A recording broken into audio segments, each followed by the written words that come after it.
నమస్తే, నేను మీ Gopi. Welcome back to our channel. ఈరోజు మనతో వచ్చరికి సీనియర్ జర్నలిస్ట్ జగదేవ్ గారు ఉన్నారు. సార్ నమస్తే. సార్ నమస్తే సార్. కవిత గారు అరెస్ట్ అయ్యి దాదాపు 4 నెలలు కావస్తుంది. ఇంకా బెయిల్ రాలేదు. ఆ బెయిల్ కోసం ఆమె ఎన్నో ప్రయత్నాలు చేస్తుంది. మా అబ్బాయి స్కూల్కి వెళ్తున్నాడు, మా అబ్బాయికి అండగా ఉండాలి. ఇప్పుడేమో కొత్తగా రక్తపు వాంతులు అనేది కొత్తగా పైన తెర మీదకి వచ్చింది. అంటే బెయిల్ కోసం ఇవన్నీ కొత్త అక్కడ సృష్టించబడుతున్నాయా లేదా తెలియట్లేదు. కానీ ఈరోజు నిన్నైతేనే మాత్రం హరీష్ రావు గారు వెళ్ళి ఆమెను కలవడానికి అయితే వెళ్ళారు. సో ఎందుకు వెళ్ళారు? బెయిల్ కోసం వెళ్ళారా లేకపోతే ఆమెను పరామర్శించడానికి వెళ్ళారా? ఏం జరిగిందో తెలియదు. కానీ కేటీఆర్ గారు కూడా వెళ్ళినట్టున్నారు కదా. కేటీఆర్ గారు వెళ్ళారు, తర్వాత అక్కడ నుంచి ప్రెస్ మీట్ పెట్టి మాట్లాడారు, అన్నీ జరిగాయి. బట్ కవిత గారి విషయం ఇప్పటికే 3 నెలలు అవుతున్నట్టుంది. 90 రోజులు గడువు తర్వాత కూడా బెయిల్కి 90 రోజులు రిమాండ్ తర్వాత కూడా బెయిల్కి అప్లై చేసుకునే ఒక క్లా ఏదో ఉందంట, దాన్ని కూడా అప్లై చేస్తున్నారు అన్నట్టుగా వార్తలు వస్తున్నాయి. అయితే ఒక మహిళగా ఇబ్బంది పడే పరిస్థితులు ఉంటే ఉండొచ్చు కాక, మీరు అన్నట్టు గతంలో మా అబ్బాయి పరీక్షలు ఉన్నాయి, నాకు బెయిల్ ఇప్పించండి, తనకు దగ్గరుండి చదివించుకోవాలి అంటే ఆల్రెడీ ఒక 5-6 ఎగ్జామ్స్ అయిపోయి ఇంక 2 ఉన్నాయి. ఏమైనా సింగిల్గా ఉండే ఫ్యామిలీ కాదు, ఇంట్లో మిగతా వాళ్ళు కూడా ఉన్నారు. తర్వాత ఒక మహిళకి సంబంధించిన చట్టాలను ఇలా విధంగా కాలరాస్తున్నారు, ఒక ప్రజాప్రతినిధి ఎమ్మెల్సీగా ఉన్న నన్ను ఈ విధంగా ఇబ్బంది పెడుతున్నారు అంటే ముఖ్యమంత్రి స్థాయి వ్యక్తులను కూడా అరెస్ట్ చేసిన సందర్భాలు ఉన్నాయి. ఎమ్మెల్సీకి పెద్ద ఇదేం కాదు. నేను ఒక పార్టీకి కీలకమైన వ్యక్తి, అధినేత కుమార్తెను, ఆ పార్టీలో చాలా కీలకమైన వ్యక్తిని, రేపు క్యాన్వాసింగ్ కూడా వెళ్ళే అవకాశం ఉంది, రేపు లోక్సభ ఎన్నికలు కూడా వెళ్ళాలి అన్నా కూడా ఇవన్నీ ఇటువంటి చర్యలకు పూనుకోకుండా ఉండాల్సింది. ఎందుకంటే మీద బలమైన సాక్ష్యాధారాలు ఏవో దొరికాయని కూడా వార్తల్లో చూశాను. సో అందువల్ల వాళ్ళు వచ్చి సుమారుగా ఒక 3-4 గంటలు సోదాలు నిర్వహించిన తర్వాతే ఆమె ఇంటి నుండి అరెస్ట్ చేసుకుని స్పెషల్ ఫ్లైట్లో తీసుకెళ్లారు. ఎందుకు? నెక్స్ట్ డే మార్నింగ్ 9 కల్లా కోర్టులో సబ్మిట్ చేయాలి కాబట్టి. ఒక లేడీ స్పెషల్ ఆఫీసర్ కూడా వచ్చారు. వచ్చిన తర్వాత అన్ని సోదాలు నిర్వహించి ఆమె దగ్గర ఉన్న కొన్ని క్లూస్ తీసుకున్నాకే కుటుంబ సభ్యులకి ఇన్ఫార్మ్ చేసి అరెస్ట్ చేశారు. ఎట్లా అరెస్ట్ చేశారు? కేటీఆర్ గారు కూడా వెళ్ళారు దానికి. ఈవెన్ కేటీఆర్ గారు కూడా మేము సుప్రీంకోర్టులో అపీల్ చేసుకుంటే ఆ లోపల ఇవి ఎలా అరెస్ట్ చేస్తారు అన్నట్టు కూడా కేటీఆర్ గారు ఒక పేపర్ చూపించే కూడా లైవ్ మనం చూసాం. బట్ వాళ్ళ దగ్గర ఎటువంటి అంత బలమైన సాక్ష్యాధారాలు దొరకకపోతే అరెస్ట్ చేస్తారు. నెక్స్ట్ ఏదైతే అపీల్ చేశారో అది హీరింగ్కి వెళ్ళినప్పుడు సుప్రీంకోర్టు ప్రశ్నించిందంట. అది దాని గురించి వచ్చారు కదా, ఏమైందంటే లేదు మేము విత్డ్రా అయిపోతున్నాం అని చెప్పి ఆ అపీల్ వేసిన లాయరు చెప్పారట. ఎందుకు? అప్పుడే చెప్పొచ్చు కదా, మీ దగ్గర ఇట్లా ఉంటుండగా, మీలో పెండింగ్ ఉంటుండగా వచ్చి అధికారి అరెస్ట్ చేసి తీసుకెళ్ళింది అని అక్కడే చెప్పొచ్చు కదా. ఎందుకు చెప్పలేకపోయారు? అంటే ఈమె వైపు ఏదో తప్పుకు సంబంధించిన బలమైన సాక్ష్యాధారాలు దొరికాయి సిఐడి వాళ్ళకి, అంతేనా? సో ఆ విధంగా కొన్ని బలమైన కారణాల వల్ల ఈమెకి బెయిల్ నిరాకరించడం జరుగుతుందని నా అభిప్రాయం. బట్ హోమ్ సిక్ అవ్వచ్చు, లేదంటే అక్కడ ఫుడ్ సరిగ్గా పడకపోవచ్చు, రకరకాల కారణాలతో కూడా ఆమె వామిటింగ్స్ గట్రా చేసుకుని ఉండొచ్చు. కాకపోతే బాడీ వేడి చేసినప్పుడు కూడా కొన్నిసార్లు ముక్కు నుంచి రక్తం కారడము, నోట్లోంచి ఇబ్బందికరమైన పరిస్థితులు రావడం గట్రా జరుగుతుంటుంది. మోషన్స్, వామిటింగ్ సెన్సేషన్ అలా అయ్యుండొచ్చు. బేబీ బాగాలేదు, సివియర్గా ఉందని కుటుంబ సభ్యులకు ఇన్ఫార్మ్ చేస్తే వీళ్ళు వెళ్ళి చూడడానికి కూడా వెళ్ళుండొచ్చు. బట్ 90 రోజులు అయింది కాబట్టి మరొకసారి నేను ఒక ప్రజాప్రతినిధిగా ఉన్నాను, ఇట్లాంటి మళ్ళా పై చెప్పినవన్నీ కూడా నిరాకరించారు. కానీ 90 రోజుల తర్వాత కూడా అంటే కొంత శిక్షాకాలం పూర్తయినట్టే కదా. ఒకవేళ అన్ని ప్రూఫ్ ఇంత అయిన తర్వాత పూర్తి స్థాయిలో శిక్ష అయిందో లేదో నాకు తెలియదు. ఇంకా పడలేదు, రిమాండ్లోనే ఉన్నారు. ఆ పరిస్థితుల్లో రేపొద్దున శిక్ష పడినా కూడా ఇది కొంత మినహాయిస్తారు ఖచ్చితంగా.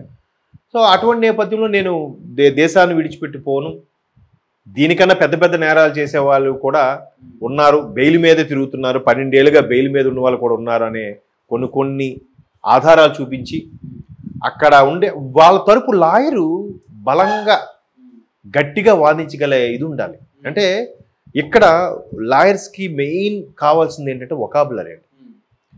ఎందుకు ఆ వొకాబులరీ అంటున్నానంటే వాళ్ళు కొన్ని వేల పుస్తకాలు చదువుతారు. పెద్ద ఐపీసీ పెనల్ కోడ్ సంబంధించిన బుక్స్ ఉంటాయి, మీరు చూసారు లేదు. అంటే గడిచిన ఇన్నేళ్లలో స్వతంత్ర భారతదేశంలో ఏ కేసుకి దేనికి సంబంధించి ఏ విధంగా జడ్జిగా తీర్పిచ్చారు, దానిలోని మెలకువలేంటి, దానికి ఆ తీర్పు ఇవ్వడానికి కారణం ఏంటి, వీళ్ళు దాఖలు చేసిన అఫిడవిట్ ఏంటి, ఇవన్నీ కూడా అందులో పొందుపరిచి ఉంటాయి. సో అవన్నీ చదవడం వల్ల వీళ్ళకి నాలెడ్జ్ వచ్చి సో పలానా సమయంలో పలానా రాష్ట్రంలో పలానా డిస్ట్రిక్ట్ కోర్టు లేదా హైకోర్టు ఈ విధమైన తీర్పు ఇచ్చింది, దాన్ని ఆధారంగా చేసుకొని మీరు ఇక్కడ ఈమెకి ఎందుకు బెయిల్ ఇవ్వకూడదు అని గట్టిగా వాదించగల పరిస్థితులు ఉంటే బెయిల్ వచ్చే అవకాశం ఉంది. అందుకే అంటారు ఎంత సీనియర్ మోస్ట్ లాయర్ అయితే అంత పండిపోయి అన్ని సెక్షన్లు తెలిసిన వ్యక్తి అయితే అంత చాకచక్యంగా మాట్లాడతారు. వొకాబులరీ ఉపయోగించుకొని ఈవెన్ మెజిస్ట్రేట్ ముందు జడ్జి గారి ముందు నందిని పంది పందిని నంది చేసే అంత సామర్థ్యం ఉండాలి ఇటువైపు వీళ్ళ తరపు లాయర్. అట్లా ఉన్నప్పుడు కొన్ని రకాల బలమైన కారణాలు పలానా బీహార్ పాట్నా కోర్టులో ఇలా జరిగింది, లేదా ఢిల్లీ కోర్టులో ఇలా జరిగింది, లేదా హైదరాబాద్ కోర్టులో ముంబై కోర్టు ఈ విధంగా తీర్పు ఇచ్చింది గతంలో అని కొన్ని ప్రూఫ్స్ కానీ చూపించుకోగలిగితే బెయిల్ వచ్చే ఛాన్సెస్ ఉన్నాయి. ఒక ఫిమేల్గా అదొక చిన్న అమెండ్మెంట్. బట్ మరి వీళ్ళ తరపు లాయర్లు ఎంత పవర్ఫుల్గా ఉన్నారో, లేదంటే అటువైపు దొరికిన కేసు కూడా ఇంకెంత ప్రభావితం, ఇవి బయటకు వెళ్తే చాలా ప్రభావితం చేస్తుంది. అసలు లిక్కర్ స్కామ్ సంబంధించి ఆ డిజైన్ కానీ ఆ ప్లానింగ్ కానీ ఆ స్కామ్ని ఎలాగా ఎగ్జిక్యూట్ చేయాలని కానీ మొత్తం చెప్పింది ఈవిడే అన్నట్టుగా ఉందా అనుకోండి బహుశా. మరి ఈవిడ వెళ్తే మొత్తం మళ్ళీ తారుమారయ్యే అవకాశాలు ఉంది. ఆల్రెడీ దీనికి సంబంధించి ఢిల్లీ ముఖ్యమంత్రి కేజ్రీవాల్ గారు కూడా ఆరోపణలు ఎదుర్కొన్నారు. ఆయన కూడా అరెస్ట్ అయ్యి లోపల ఉన్నారు, లోపలికి వెళ్ళి వచ్చారు. తర్వాత ఇంకో వ్యక్తి కూడా వీరిద్దరికి సంబంధించి ఒక మార్కెటింగ్ పర్సన్ కూడా ఆల్రెడీ లోపల ఉన్నాడు. ఆయన వెల్కమ్ టు తిహార్ క్లబ్ అని ప్రతిసారి ఒక లెటర్ రాస్తున్నాడు. ఇటువంటి అందరు వ్యక్తుల్ని ప్రభావితం చేయొచ్చు, లేదా సాక్షులు తారుమారు చేయొచ్చు, లేదా మొత్తానికే ఏమీ లేకుండా చేసే అవకాశం ఉంది. ఎందుకంటే ఈమె తాలూకా తండ్రి మాజీ ముఖ్యమంత్రి, ఒక పార్టీకి పెద్ద లీడర్ నాయకుడు, ఒక సోదరుడు పెద్ద మినిస్టర్, మాజీ మంత్రి. ఇట్లా వీళ్ళకి ఎంత లాబింగ్ చేసే ఇది ఉంది కాబట్టి ఏవైనా జరగవచ్చు అని కూడా వీళ్ళు పెట్టారేమో గవర్నమెంట్ తరపు లాయర్లు. అందుకే బెయిల్ నిరాకరిస్తున్నారేమో నా అభిప్రాయం. ఎందుకంటే ఇంకొకటి సార్, తీహార్ జైలు అంటే మరీ రోతగా ఉంటుందని నేను విన్నాం. అంటే అక్కడ సరైన రెస్పెక్ట్ ఉండదు. ముఖ్యంగా సౌత్ ఇండియన్స్ అంటే అసలు రెస్పెక్టే ఉండదంట. అది చిన్న నాయకులు కావచ్చు, పెద్ద నాయకులు కావచ్చు. అక్కడ కనీసం లేడీస్ని కూడా లేడీస్ లాగా ట్రీట్ చేయాలంట. సో అలాంటి దగ్గర ఇన్ని రోజులు కవిత గారు ఎలా ఉన్నారు అసలు? అదే అంటున్నాను కదండి. ఇప్పుడు నిజంగా రాజమర్యాదలు చూపించినా కూడా ఎవరితో మాట్లాడడానికి ఉండదు, తోటి ఖైదీలతో మాట్లాడుకోవాలి తప్ప ఇబ్బందిగా ఉంటుంది. హోమ్ సిక్, ఆ వాతావరణం కూడా మీరు అన్నట్టు కొంచెం ఇబ్బందికరంగానే ఉంటుంది. ఒక మహిళకి ఇప్పుడు జెంట్స్ ఉండేది వేరు, ఆడవాళ్ళు ఉండేది వేరు. మహిళగా కొన్ని పర్సనల్ ప్రాబ్లమ్స్ ఉంటాయి.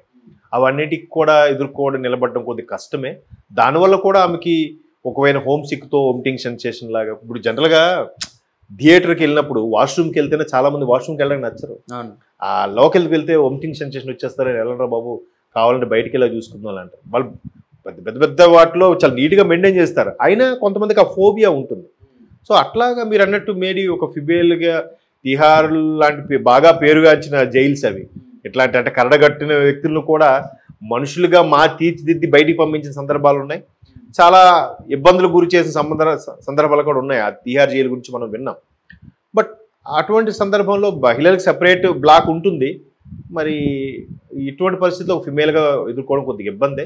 బట్ ఆ పరంగా మళ్ళీ బెయిల్కి అప్రోచ్ అయితే మేబీ వచ్చే ఛాన్సెస్ ఉన్నాయి. దట్టు 90 రోజులు అయిపోయింది కాబట్టి. Okay sir, thank you.